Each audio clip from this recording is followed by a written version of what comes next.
إنما أموالكم وأولادكم فتنة والله عنده أجر عظيم فاتقوا الله ما استطعتم واسمعوا وأطيعوا وأنفقوا خيرا لأنفسكم ومن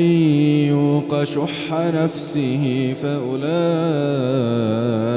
هم المفلحون إن تقرضوا الله قرضا حسنا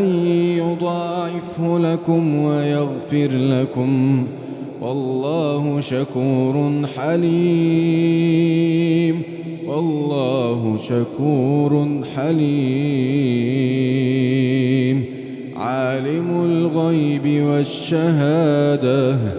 عالم الغيب والشهادة العزيز الحكيم.